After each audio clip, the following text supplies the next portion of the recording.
All right. Well, good afternoon, everybody. It's a pleasure to be part of this forum, and I'm really sorry that I can't be with you in person due to scheduling issues. I will be talking about University of Queensland Library's experience in measuring value and impact. I'll be covering quickly some UQ facts just to set the context, why we're interested in value, outline 4 of the major concepts and frameworks, talk about the value project that ran over 2 years for which I was the project manager, and then speak about the ongoing value program. So the university is the 5th oldest in Australia, founded just over 100 years ago. We offer a range of courses and programs across 3 campuses, 6 faculties and 8 institutes. We're ranked in the top 100 internationally and the top 3 in Australia. 25% of our students are internationals, and we are a member of edX. We run the largest library in Queensland. We have 11 branches, including an off-site warehouse. We have one of the largest collections in Australia, and you can see some figures up there. We've been e-preferred for almost 6 years, and we're currently focusing on digitising unique collections, so our in-house theses and research audio recordings as an example. And our new goal is to be a top 50 library globally. So why are we interested in value? Interest was peaked late in 2012 during operational planning, when we realised we needed to be more strategic, we needed to prevent future budgetary erosion. We wanted to find and exploit the library's point of difference to Google, which we recognise as being our chief competitor. We wanted to determine if the stats we spent our lives collecting actually proved our value, and we wanted to empower our staff, give them confidence and pride in what they did and show how they added value. We also, importantly, wanted to reinforce library value in the language of the UQ executive. So this meant we needed to cultivate a paradigm shift where we as librarians could be true to the principles of a guardian, that is, a guardian of collections and spaces, but also learn to think and speak like a merchant so that we were able to express our value to our UQ executive. So 4 of the key concepts and frameworks I used as the project manager. I realised that I would have to develop a high-level roadmap and define value, which means so many things to different people. Then establish what the library customers valued or needed, then measure how the library delivered that value, link the value to the university's strategic goals, and reinforce the value to the executive. I also knew I would need to determine what our customer value proposition was, because it's the customer who defines the value. So I intended to do this by establishing who the customers were, what their needs were, and how we actually delivered on those. Because what we didn't want to be was Homer Simpson devising a car that only he was interested in and didn't actually sell. I also knew I would need to determine which of the 3 generic value disciplines we excelled in, because you can really only choose one in order to excel. Was it leading edge, low total cost, or customer support, which seemed to be the closest match, where customer intimacy is established by relationship building and tailored services. I also knew I'd need a systematic and iterative methodology in order to proceed. So I chose the strategic conversations loop, which has 4 quadrants. The first, and this is what I will use in the rest of the presentation, is that of making sense of the value issue. Then from that, make choices based on what we found, then make things happen, actually do them, and make revisions. And this would be an iterative process. So in the first part of this process, the sense making, I divided it into 2 parts, starting with the external. So as a good librarian, I did a literature search, and this is what the environment told me, which is what the word cloud represents, that it really was all about the customer. that it was an outward-facing exercise, that it had to be around a real customer need and utility and impact on lives, not KPIs. That there were an awful lot of ways of actually measuring that impact, as you can see from the screen, that it was not an easy task, and that surrogates and proxies were the most often used, and that a new international standard came out in 2014. What I chose was to link to the parental KPIs. So the challenges are many. Authors write about it being time-consuming, the difficulties in establishing meaningful impact measures, and how it touches on privacy, that is the customer's privacy. But the benefits are that it would future-proof the library and increase our visibility, and also make us more fluent in the language of merchants, and ultimately result in an improved user experience. So starting next with internal navel gazing, we did this in two ways. The first was we re-established the library's Quality Assessment Advisory Group, shortened to QUAG. We had 25 meetings over 2 years and had a core group of 9 members. We undertook 2 data audits, one quantitative, which looked at hard data, so the volume, the activity. We found that there were over 200 sets of statistics that were being collected. We had over 12 tools and found that there were 2 serious faults with those. We then conducted a qualitative soft data audit. We looked at surveys and feedback, so we were looking at quality expressions, with the potential of going back to gaps, to plug value or offer different types of value. The second way was through this project, which was run through the library's project board, and it used QUAG as its instrument, and me as the project manager for my sins, for looking too excited when it came up in operational planning. So I used the literature review that I mentioned and the business frameworks. And from all of this, we identified the library value enablers. We mapped these to the university's KPIs, the current KPIs, and then linked relevant library statistics. So what we found in the value audit was that there were 9 customer groups, with the critical one in this exercise being the UQ executive. And there were at least 71 ways in which the library enabled value to customers. And importantly, we could map these results to 30 of the current university KPIs. So we did this using good old Excel, and in it mapped who were the customers, what was the value enabled, how it was done, and matched those to quantitative and qualitative measures, and who our partners were, which was also noted in the literature as being important. We then mapped that data to the UQ KPIs, and this is just the first sheet of many sheets that were produced in this exercise. And from these, we were able to drive and confirm the library's customer value proposition, which we turned into the library enables value through the provision of quality collections, spaces and tailored services that meet the university's information needs in order to execute its vision of knowledge leadership for a better world, which also contributed to the mission and ticked the box as being an obvious transcendent set of values. So moving to the second quadrant of choosing, we found of the 30 KPIs that we could map to, we had a stronger chance with 16 of those to demonstrate how the library enabled value. And these were around international and domestic student numbers, alumni memberships, Aboriginal and Torres Strait Islander student retention, graduate school completions, and academic staff attraction, though we thought that was a bit of a long bow.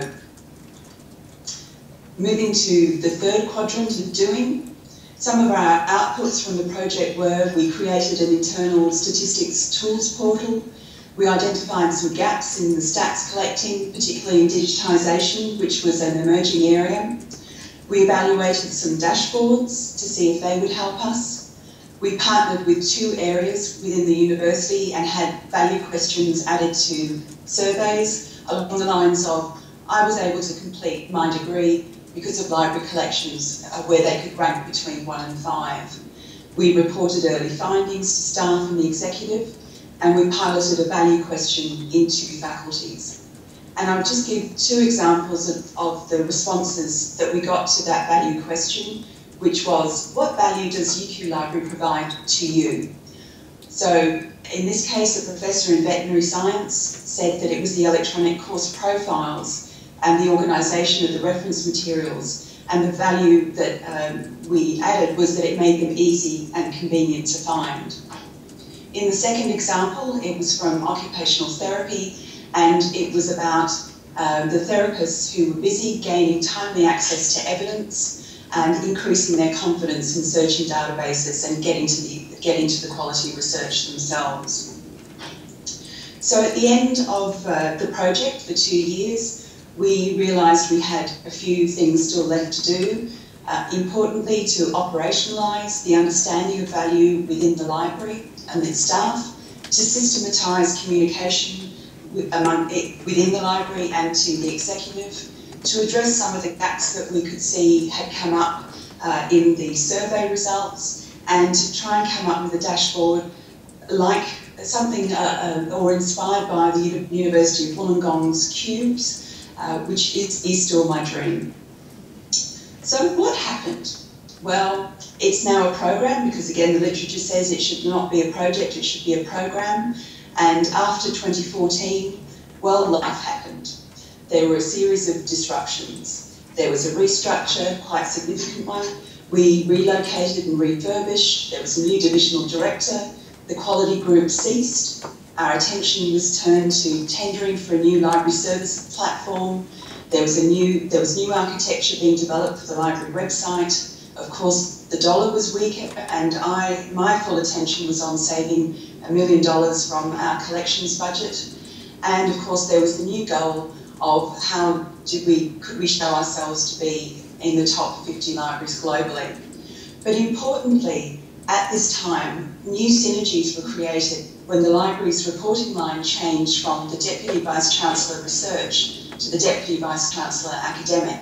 So when reporting to the Research Division, of course, the collections were very important in supporting the university's strategic goals. But when we came in under the Academic Division, it became the collections and the spaces. And this is where some significant change occurred.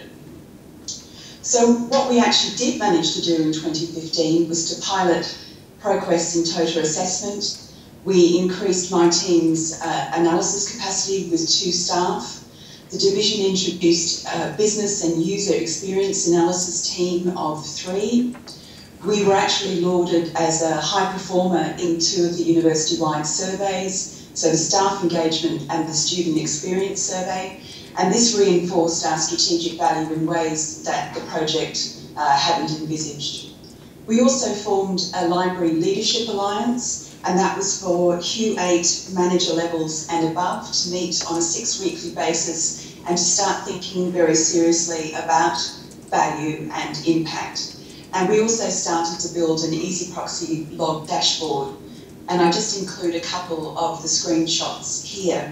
And this was actually Springer use in 2014. So the top graph shows the downloads in megabytes, and the lower circle shows use in the graduate school with the inner pieces of the pie showing which particular schools the subject areas were in, and then the courses running outside.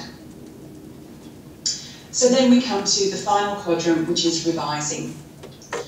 So I see this as being an evolutionary phase in our response to disruption. So our value vehicle has become the Leadership Alliance. We have discussed and probably done to death the idea of a global value measure, perhaps coming up with some kind of library index where we could be able to plot ourselves against the top 50 libraries globally. But it became too difficult to decide how to do that. And I also discussed this with Elsevier to see if anywhere around the world anybody else was attempting this. They said no, and they also agreed it was going to be too hard to do. So really, we're moving from quantitative expressions of value to qualitative expressions. And the last thing was talking about the collection of narratives and stories. So what this has actually done, though, the creation of the Leadership Alliance, is that we've made value and impact come alive for library managers, which was not happening during the project. It was really just that core group of 9 people. So the other thing this year is that we continue to work closely with the Office of the DVCA academic. There are some major infrastructure projects happening because they realise the value of the library space, and one of them is the exciting Centre for Digital Scholarship that's being built in the library. There's also been the co-location of some student services points into the library, which seems to be going extremely well. It's only been a few weeks. So that's the UQ experience in a nutshell. We've gone from a 2-year project, which I think has evolved into an imagining of the possible. And I hope it's been of interest to you. So thank you very much for having me. We've had 3 great presentations, 3 very interesting experiences to explore a little bit further. We've got a roving microphone, Majella. We're just waiting for the microphone to just go to Jen. Thanks, Majella. It's Jill Benton here from the University of Western Australia, and I thank you for a good presentation. I just wanted to ask about the top 50 library agenda, because my own university, UWA, has had a top 50 by 2050 strategy for some time, and a couple of years ago our library looked at, what is a top 50 library, and I think the library index is a rather ambitious goal. But I just wanted to ask, how, or do you know yet how you're going to benchmark Could you just repeat the last bit? I just lost what you wanted to ask. Oh, okay. Have you thought about yet how you are going to benchmark that top 50 library agenda? If you're not going to use quantitative data. We came up with all sorts of ideas. There were listings, and in the end it was just too hard. I mean, even speaking with Elsevier, because a lot of it was deemed to be subjective, it was thought that the consistency of reporting would be very difficult to control. We thought about things like the number of times one's asked to present at conferences, the number of times products perhaps like the repository software at UQ is implemented at other places, the percentage of donation funds. It was that sort of thing. Thanks, Jill. Thanks, Majella. There's another question over there. Irene. Amon, towards the end of your presentation, you mentioned that we should be considering more commercial business intelligence processes. So my question to you is, has AUT considered using proactive chat? And in fact, has anyone else in this room considered using proactive chat?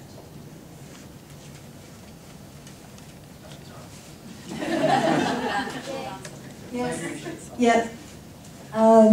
We implemented ours on the 11th of February, so we're a bit excited to see what data we will gather.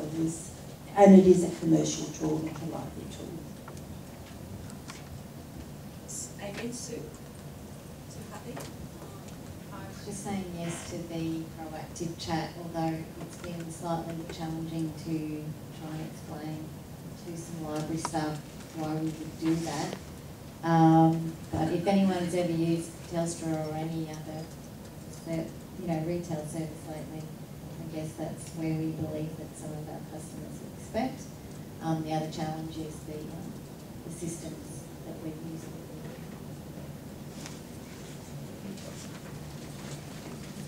Maybe just moving to Wendy Abbott. Hi, this is a question for Bernadette. Bernadette, you mentioned in the learning spaces evaluation survey that students place a premium on the library space, and that pointed to their appreciation of there being staff around and resources and being told box and dice what the library provides. I just wonder how you've evaluated that, because one of the things that we've been finding in the surveys that we do is that students say that, but they don't actually use the staff in the way that you would expect them to use if they place such a high premium on that aspect of the service. So we're looking at how much staffing you have in the library, whether, what's the difference between the library staff and another 24-hour/7 learning space is quite similar. Yeah, look, it's a really good question, Wendy. When I say a premium, I guess I'm talking collectively about all of those points of difference. So each of them contributes to a sense of driving students to choose a library space over another space. So definitely the evaluation was based on their comments, and I'm conscious of Jenny talking about they'll tell you one thing, but their behaviour may demonstrate something else.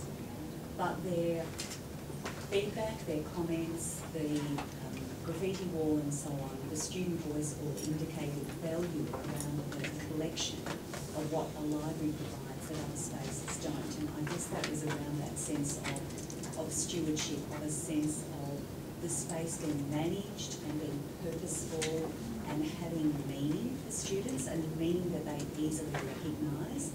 So in terms of pulling it out more specifically about the staff interaction, we certainly observed their engagement with library staff, but I don't believe that there was a strong finding on its own about staff. So I can't pull that out and say, yet shining light there. But by the same token, I don't want to downplay it, because it was part of the total picture. And like others, we're trying to do what we can to ensure that we use our resources wisely. So, for example, at the waterfront now, we've opened up until midnight and from 7 AM, but after 8 PM it's swipe-in access, and it's not it's not staff supported. So the only presence we have is a regular one through security. But our belief is that the students who've got the questions to ask, those that are there, they're still getting a level of support, and there is the opportunity for them to use Skype to link through to our Burwood Library, which is staffed until midnight, so we've got an online support available to them. But because of numbers and resource restrictions, it's just not a model that is perhaps sustainable across the board. So I can't say it with 100% certainty, but I can say definitely, yep, the research does support it, but it's part of a total picture of what is provided by a library as opposed to other learning spaces. And that's how we were trying to also drive dialogue around the development of other learning spaces within the university. You can create any number of learning spaces, but students choose not to go to them, and what is the point of difference? And it is for us around that sense of stewardship. Just one last question. Hi, I'm Cameron Morley from State Library New South Wales. I've got another question for Bernadette. And it's around your findings. Did it lead to any changes in how you configure the spaces across the semester, or has it the potential to do that? Yes, yeah, that's a good point, and yes, it has. Obviously, flexible furniture is key, and that's fairly standard. So certainly we reconfigured our spaces in 2015 at the Waterfront Library in particular, which is a more manageable location, but certainly reconfigured for more social spaces to be what you see when you first come into the library. And as the trimester progressed, we moved the social furniture away and in areas not quite so obvious, and we brought in more utilitarian type furniture. So we have a number of these sort of flexible kite tables that all interconnect to form more of a group space. So you can work them individually, or you can pull them together and connect them as a whole. So definitely, to actually be able to act on those findings, you need to have spaces that can be scaled